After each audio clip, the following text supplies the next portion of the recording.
We're going to jump into our college breakdown. We're going to look at the ACC tonight, break this one down. John just talked about it a little bit ago. I mean, with the Pac-12 going away, I mean, I don't know how much life the ACC has left. I think they're out of money. John, I know you ran for commissioner. That didn't go well. Are you in the running for that again this year? No, we're like Where Chris can we vote? Christie, all talk and no votes. Oh, God. That was a good one. All right. So we're just really loud like him. It's like, man, you're the most vocal guy with 2% I've ever seen in my life. Yeah, I mean, all right, let's jump into this. So the ACC is going to be a little different this year. Last year they had the Atlantic and the Coastal. Now it will be all one conference. There will be no divisions within the conference.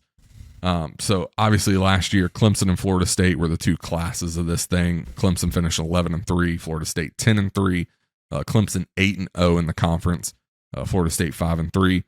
And then you had North Carolina and the Coastal. They were the class of that, with Duke and Pittsburgh both close behind.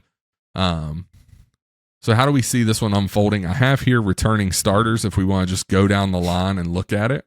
Yeah, go ahead. All right, so Boston College will return 13 starters, 8 on offense, 5 on defense.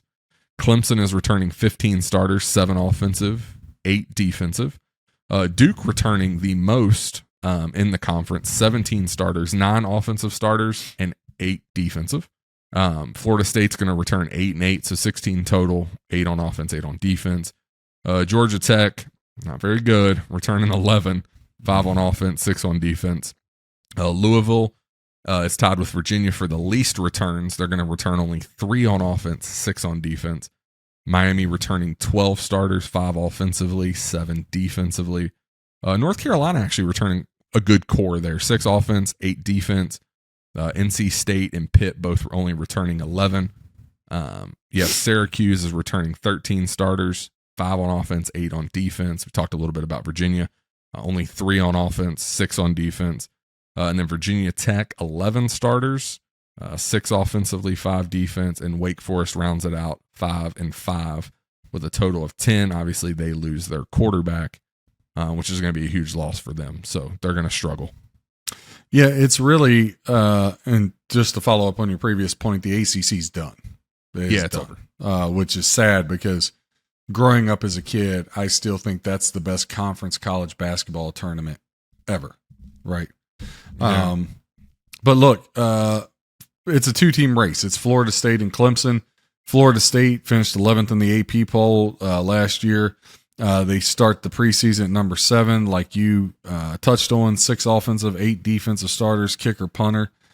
They start juniors and seniors at nearly every position. Okay. And the big thing is the 3 skill guys. So Jordan Travis, the QB's back, 6'7" wide receiver, Johnny Wilson, their high number 1 receiver. He's back. Trey Benson, the running back that went for 990 yards and helped lead. Florida State led the ACC 6.4 yards per carry on the ground last year. So you got your leading quarterback, wide receiver, running back from last year, and you get 6 of your 7 top tacklers back. All right. So the only thing they're missing is safety Jamie Robinson that got drafted. So Florida State, they got a lot coming back. Now, Travis last year, ACC's highest graded offensive player, 24 tubs, 5 INTs, 3,200 yards. Okay. Oof. Best offensive rushing in the ACC at 214.1 yards per game. Led the ACC in scoring, and they were 16th in rushing in all of college football. Last year, 36.1 points per game. And this is always a big thing I look for, guys, especially when I'm handicapping. All 5 offensive linemen return, okay, including left tackle Robert Scott and right guard Dimitri Emanuel, both who were all ACC. They beat Oklahoma 35-32 in that Cheez-It Bowl. And then they got some good transfers, right? So tight end Jaheim Bell comes over from South Carolina. He's going to get a lot of targets. They get all conference USA left tackle Jeremiah Byers from UTEP. He was the best offensive lineman in Conference USA. You bring him over. Mm-hmm. And then they get Jared Verse, who came in last year, the transfer from Albany, 9 sacks last year for Florida State. And if he had entered the draft, he would have been a top 12 pick. So you got him. So Florida State's just got dudes, man. They got dudes. Yeah, looking at that too. So to touch on it, I have this pulled up where you can see returning offensive and defensive production. Florida State is returning 80% of their offensive production from last year. They're returning 94% of their defensive production. Like huge numbers for them. And you mentioned Clemson. Clemson only returning 64% of their offensive production from last year. A little higher on defense, though, 75% of their defensive production.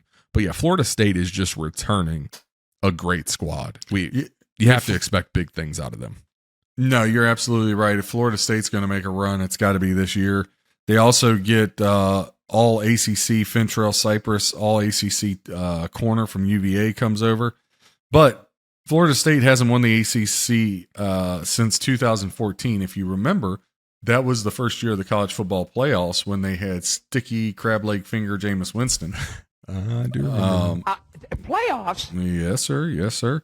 So, yeah, I mean, they've lost to Clemson every year since 2014. They play them early this year, September 23rd. These two teams go at it. 10th in total offense in the country, 484.2 yards. They got a tough schedule, 41st. Last year, they were 8-4 against the spread. If you took Florida State all 12 games, you were 8-4, so you made a little money there, picking at about 66% on that. So, again, it's a two-team race, Florida State and Clemson. Now, Clemson, I'm going to be interested. You know, they switched, DJ Alagile Gogile went to, idiot. And Huye went to, he's a Beaver now, no pun intended. So Cabe Klubnik, what, AJ? Cabe Klubnik came in. Everybody was all high on him. But listen, 2 touchdowns, 3 picks, 697 yards. He replaced DJ in the ACC championship game. I mean, he showed flashes, but as a sophomore, like, if Florida State's going to get Clemson, don't you just feel like it's going to be this year? Yeah, I mean, I think so. I think Florida State, like I said, just look at those numbers of returning production. Like, I feel like if they're going to do this thing, it's got to be this year. I think they're returning their best core that they've ever returned. You return your starting quarterback. You return just a crazy amount of defensive production. It's now or never for Florida State. Like, this is their time. Yeah, now, look, Clemson brings back running backs Will Shipley and Phil Maffa. Obviously, they were beasts last year.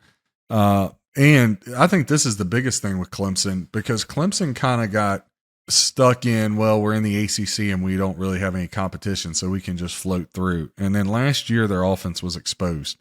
They get Garrett Riley, the new offensive coordinator from TCU.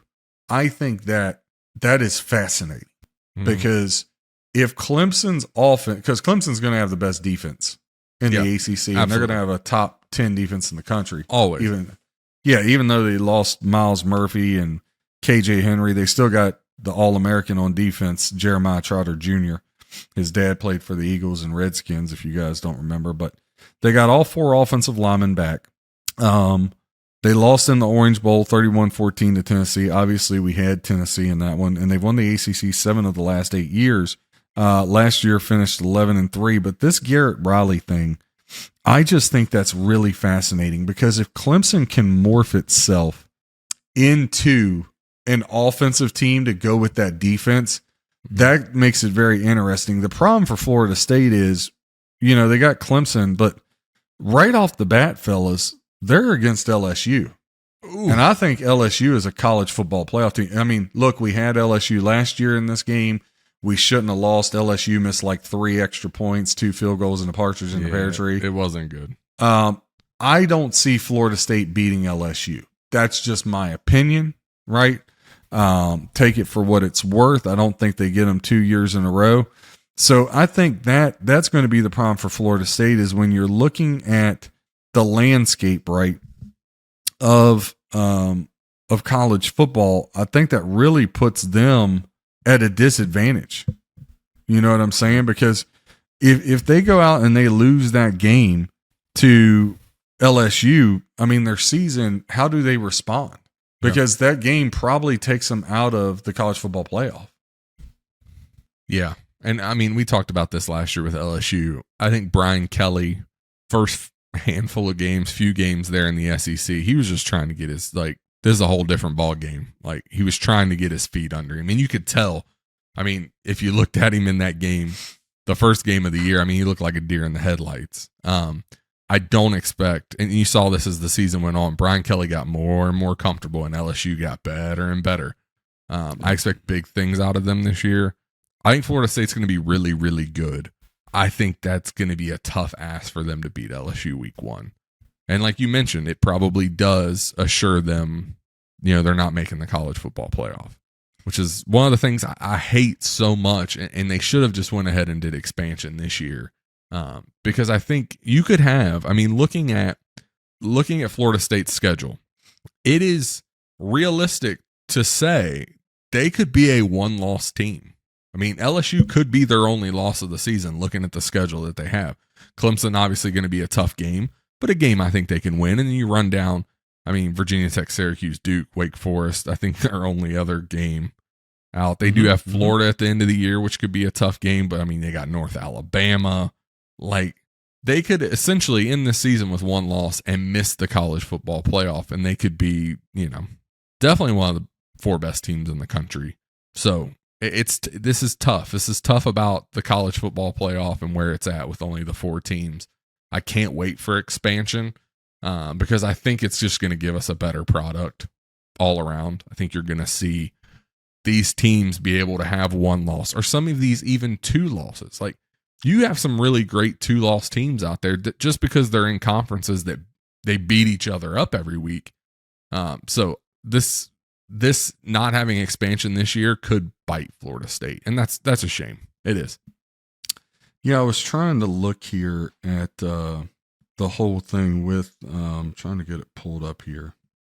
So LSU right now laying 2.5 to Florida State, minus 140 on the money line for LSU. That would definitely be my link. I think LSU is a college football playoff team.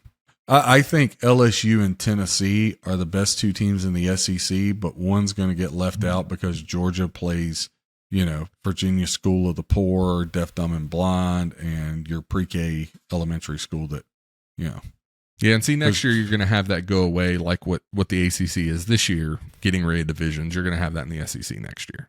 Yeah, I think Georgia's second toughest game is freaking Kentucky, for God's sakes. I mean, how I think embarrassing we talked about their schedule. It's not. Yeah, Florida, not very Ole good. Miss, maybe Kentucky. Yeah, I mean, I don't know. Ball State could give them a run for their money. University of Alabama, soft. Birmingham, UT Martin, Ball State. Some of these UT Martin, things, like, Ball State. You're the back-to-back Georgia national Tech. champion. What are you doing playing freaking Tennessee Martin? Yeah, And they get Mizzou and Vanderbilt. Vanderbilt. It's like, Yeah, I mean, here's the I thing don't with see. Sorry, I Sorry. didn't mean to cut you off. Here's the thing with the SEC, right? They want to expand. I just don't see a future of the SEC where Vanderbilt and Mizzou are part of it. So, like, I feel like those 2 teams should be looking for a new home here real quick because I do not think they remain in the SEC.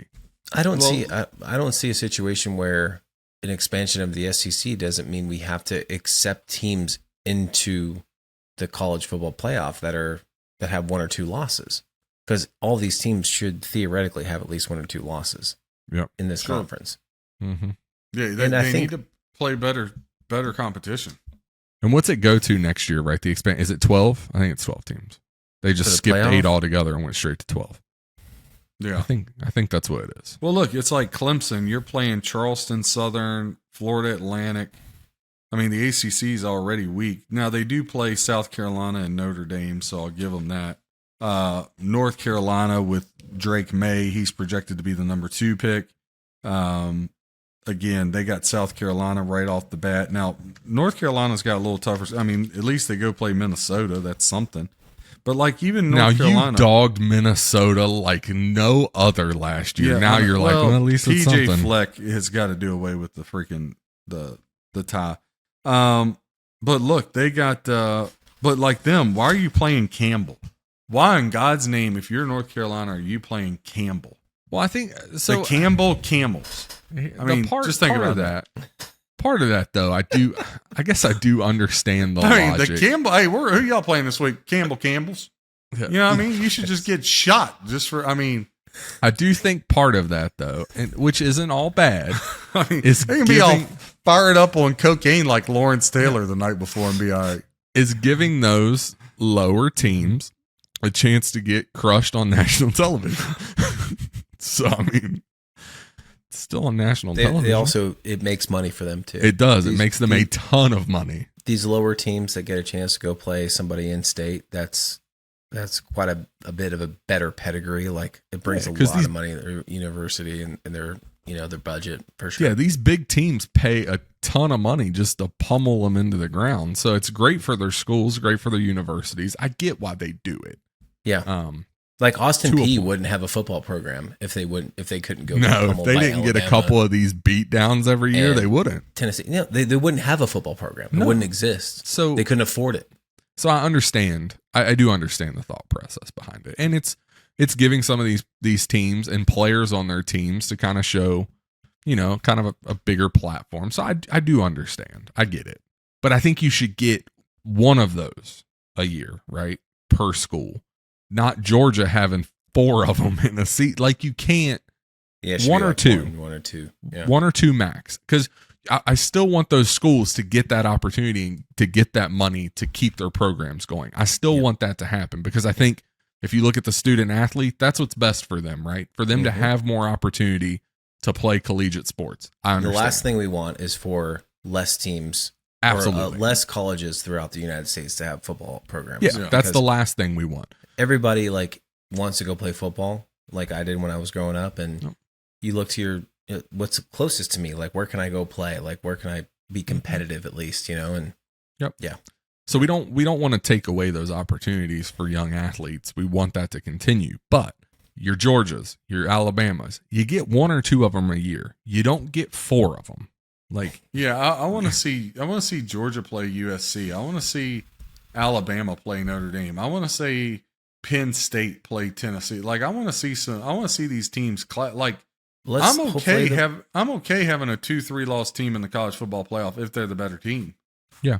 Hopefully the playoff will solve for that. I think the expansion to 12 is going to solve a lot of that. I thought it was only 8. It's 12. They skipped 8, went straight to 12. So it'll be 12 teams next year. I just wish they would have done it. When did that happen? This year. When they decided they were going to expand it. I thought it was 8. Are you sure? Yeah, they got rid. I just looked it up. They skipped 8 because they just wanted. There was a thought process, and when the college football playoff started, it wasn't supposed to be 4 teams forever. It was supposed to go to 4, and then to 8, and then to 12. Well, the last negotiation they did, they were like, "It's been so long. Like, screw 8. Let's just go straight to 12," which makes sense. Top 4 get a bye. Yep. 5 through 12 get it on, and then they play the seeds. Yep. So college football is always a lot of fun. I love college football. If you got 12 teams, sorry to cut you off, 4 of them got to be SEC. Yeah, I mean, I would probably. Yeah. You can't probably do more. I think 4 SEC teams is probably. Look, the way I look at it too is like, you guys want to get paid legally. Yeah. Like your NFL players, like your pro, or semi-pro or whatever. We're going to add a couple more games on this schedule for you, because, I'm sure that will be now in the negotiating. And some of these NIL deals are insane. Well, did you see now where NIL is starting to be accepted in high schools now? They approved it? No. Good Lord. Which let me tell you something, man. I make lots of jokes, right? But I really just do joke. But that's a really bad situation. And here's the reason why. The first thing I thought of was being a girl dad. Like, it just brings out a real predator to make it too easy. I think they really need to relook at, you do not want to get in a situation where a high school kid can make $30,000, $40,000, $50,000 because most high school kids are going to do whatever for that money. I think you're really treading down a slope that you just don't want to go down. Yeah. Right. And look, we sound like Lane Kiffin now. Yeah. Well, look, Lane Kiffin's a very smart guy, unlike Paul Feinbaum for the worldwide leader of layoffs. Well, we're never going to be on ESPN, so we can just mark that one off. But you want to know why we're not going to be on ESPN? Because we talk about sports. They don't. They argue about stuff that means nothing. So, but I'm really I'm just concerned with that because that's just a really dark hole that I don't think you can get out of safely. Yeah, I think NIL for college, like I understand that you have all these kids, yes, they're college kids. They're all adults now though. Like I get that. I understand that. I think taking NIL to the high school level is, yeah, there's some issues that can come from that for sure. Oh, absolutely. I mean, it doesn't matter if they're in high school or if they're in college. The parents are still controlling this thing, right? Like parents are still the ones that are directing their children, giving them advice, making sure they make the right decision. Well, we would hope, right? We hope. Like, that also opens up another door, right? Where it's the parents. Mm-hmm. Now it's like, that's why I feel like parents are already nut jobs on the travel circuit. I don't care what travel sport you play. Yeah, I feel like jobs. Keeping this basketball with ones are the worst. Like I feel like keeping it with college is the better way to go about it. Yeah, you're just, and you're giving kids something. You know, Michael Jordan said it best. Even talking about the NBA, you're giving people money and they haven't accomplished anything yet. Mm-hmm. So what's the incentive? Also true. I mean, how many 18-year-old kids do you know making $50, $100,000 a year? I mean, an 18-year-old can't handle that type of money. Not all. I mean, some of them maybe, but a very, very small percentage. I think I just think you're going down. Listen, if we haven't learned anything, the whole situation that unfolded with that doctor from Michigan State for the Olympics, right? Oh yeah. Oh God, what an awful situation. Or awful. You're just there. But I'm saying you're making that, because that had you're opening up a box you don't want to open. That's all I'm saying. Yeah, I agree. Because not every, money breeds evil, right? Like there's just some people that are going to prey on you got a kid in the ghetto that's a good ball player. I mean, he's never even seen a dinner at Ruth Chris. Now you're going to start giving him $300 pairs of shoes. And I just think you're slippery slope. Yep, for sure. I agree with that. NC State, I think they can make some noise. They were good last year, 8-5, fell a little short of expectations. Devin Leary, he was supposed to be a Heisman hopeful. He didn't come to fruition, but they get Brennan Armstrong, the tough transfer quarterback from UVA. Cardinals of Louisville, I really got no interest in them.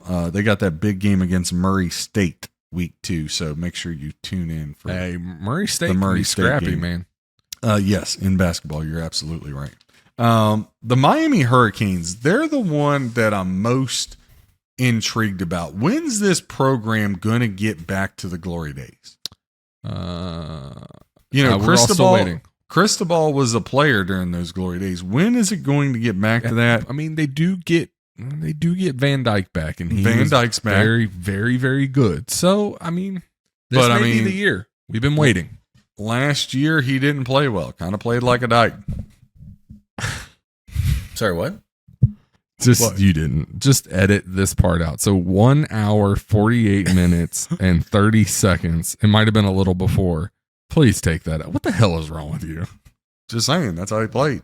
Do you not want any listeners left on this show? Like, we're trying to actively grow what you this want me to thing. say? You want me to say you went out there and played? You want me to say you went out there and played like Joe Montana? You didn't even need to make a name rhyme. That's his name. Just said he played bad. That's his name. Van Dyke. But not every bright and shiny needs to be walked towards. His name is Van Dyke. I was just making sure that I didn't miss anything. No, you didn't. Is there I saw AJ's face, and we had the same face, which was like, what the hell is wrong? I don't know what y'all are talking about. But they have, they got Miami of Ohio, Texas A&M, the big game, their biggest game on the schedule, Bethune-Cookman.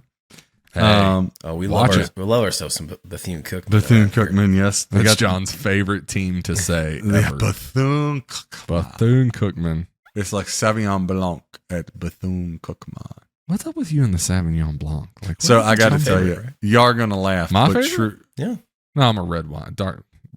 Yeah, I'm a red wine guy too. Prosecco. We talked about this. You love the sweeter whites. Huh? No, I do not at all. Dry red Riesling? wine for me, baby. No, that's what it was. It was Riesling. It definitely isn't. Not a chance. It's Thank you, though. Moscato. It's not that either. He's a Moscato / Boone's Farm Strawberry Hill kind of guy. Farm. Oh. Nah, you know what? We'll do a video for BCCS. I'll take you guys down to the wine cooler. We'll go through the wines that I have. There's none of that in there, I can promise you. Yeah. I'll do one. We take you through the whiskeys. Yeah, I got whiskeys downstairs in the bar too. Maybe we should do that. AJ, let's do a little like fun walk through the bar, go through the wine and whiskey we got for all the viewers. Listen, breaking news. You are going to laugh, but true story. God is my witness. God is good. So I had my Redskin blanket draped over the chair here, and little Aaron Dolan pulls it down to the floor and lays across it. It just gave me the look. You have a new best friend, and it is adorable. She's awesome. The fact that you call her Aaron Dolan, though, is terrifying. Come here, Dolan. And creepy on so many levels. And I feel like we're going to get a letter for this. So looking forward to that. It's going to be a lot of fun. Hey, look, if they cut her from the worldwide leader of bankruptcy, we can always hire you here for a pack of Slim Jims and $5 holla.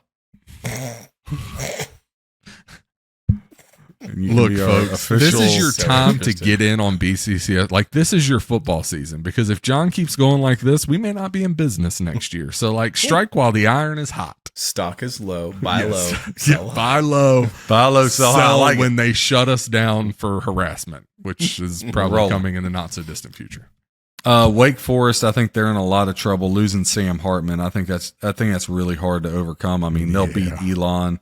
Week 2, they got Vanderbilt. So I think Wake's really going to struggle. I mean, they finished 3-5 last year, but Hartman got hurt. He didn't get hurt. He had like some type of medical issue. Pittsburgh, they keep having the Pat Narduzzi. You know, he's did a good job there at Pitt, but they had Slovis, right, the transfer from USC at quarterback last year. They're kind of playing that same game. I think Pitt, as long as Andrewsi's there, they're always going to be I don't know how Dolan did it, but she's literally got my boxers like just dragging them around the floor right now. What the hell is wrong with you? I'm serious. Listen, I'm going to take a picture and we're going to put it on social. God have mercy. Just to on say, your soul. I'm not lying. I'm not a creep. I'm being serious. No, you're definitely a creep. Look, you can even see the Hanes. Actually, those aren't my Hanes ones. Those are my Manscaped ones. By the way, I'd like to thank our sponsor, Manscaped. I don't think no need to fill the burn with the crop preserver. Until they are our sponsor. Well, so you're supposed to be working on that. If we talk them up, they're going to be like, man, these guys mention us more than anybody else we have. We got to be with them. Pray to God they only listen to that part of the show, not the rest of it. Oh. Thank you to Glenn Farkless. Hey, there you go. That's good. And Zen. Yeah, there you go. Appreciate you guys for getting us through these episodes. Absolutely. Yeah. Appreciate my shrink for getting me through them too with John's bullshit. Yeah. What else would you guys be doing if my raging anxiety just waiting for John to say something that gets us canceled, all that stuff. Boston College, they're going to be really, really bad. Syracuse, they finished 7-6. They're going to be really, really bad. Again, it's really a 2-team race. Jordan Travis, as he goes, Florida State's going to go. I wasn't a big Mike Norvell guy. But sometimes it takes 3 or 4 years to get a program together. And look, it's great for college football when Florida State is back in the saddle again, right? Like when Florida State's good, Miami's good, Michigan's good, Alabama's good, Tennessee's good, Penn State, Notre Dame, USC. When those teams are good, college football is a better place. Texas, which I think Texas is a dark horse. I think Ewers could make a run at the Heisman Trophy. So stay tuned for that. I'd love them. Listen, week 2, Texas plus 7.5 at Bama. I love that. So there's going to be a lot of good opportunities. Great game last year. We were in Minnesota watching. We were in Minnesota. That was a hell of a game. We were in Minnesota.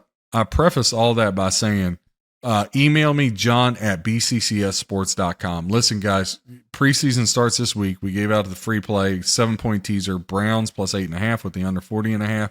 You don't want to miss out. You email me now. I got some promos. The longer you wait, I'm sorry, you got to pay full price if you wait. You might say, oh, well, that's not fair. Look, I work really hard and there's nobody better, so it is what it is. If you want to get in for the preseason, I got something right now. I'm going to take you football to football, right? That way it keeps you on through baseball so you can see, because a lot of people, they let go of baseball. And look, we're 31 games over. In baseball, we're going to finish 45 to 50 over. We made money for people. Jon at bccsports.com. If you want to win, again, we just went through it. I was like 20 some games over between college and NFL. There's nobody else that can say that. Nobody. And you're not going to have this put one unit here, or I lost 5 in a row, so put a 30 unit play here. There's guys that do. I don't do that trash. I just pick winners. That's what I do. So Jon at bccsports.com if you're interested. If you're not, I don't want to hear the blues when you lose your money and sleeping on a park bench. Yeah, for sure. Yeah, definitely sign up, folks. Help us pay our legal fees for all the stupid shit Jon says on this show. So, Amen. God bless and Godspeed.